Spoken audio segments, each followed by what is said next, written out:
বিসমিল্লাহির রহমানির রহিম। পরম করুণাময় মহান আল্লাহ তাআলার অশেষ রহমতে আজকে আমি আসছিলাম পাবনা পৌরসভায়।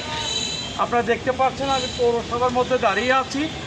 এই পৌরসভায় দুইটা লাশবাহী গাড়ি আছে, যে গাড়ি দিয়ে মৃতদেহ মানে টানা হয় কবরস্থ করার লক্ষ্যে।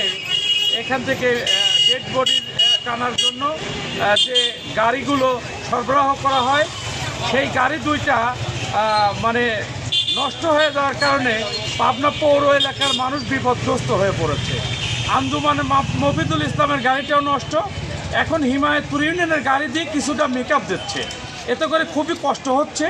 তো আমি পৌরসভার যে জেলা প্রশাসকের যিনি দায়িত্বে আছে তাকে দৃষ্টি আকর্ষণ আনছি যে ইমার্জেন্সি ভিত্তিতে এই গাড়ি দুইটা আসেন, এই গাড়ি দুইটা মেরামত করে ইমার্জেন্সি ভিত্তিতে এই পৌরসভার মধ্যে মৃতদেহগুলো বহন করে নিয়ে যাওয়ার জন্য বিশেষভাবে অনুরোধ করছি।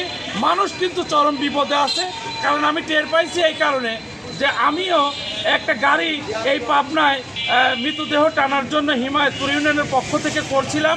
ওই গাড়িটার পর এত পরিমাণ প্রেসার পড়ছে যে ও একা কুল পাচ্ছে না।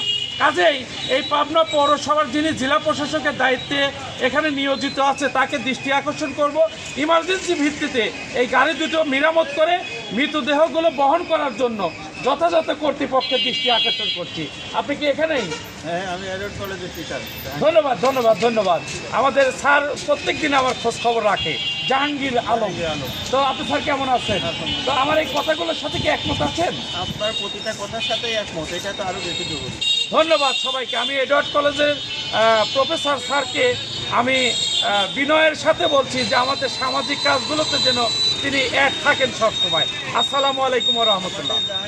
তুমি এটা নাও। এবং এটা দ্রুত সমাধানের জন্য বিভিন্ন কর্তৃপক্ষকে তিনি জানান, এটা খুব ভালো একটা উদ্যোগ। আল্লাহ তার মঙ্গল করুন। এখানে ধন্যবাদ সবাই।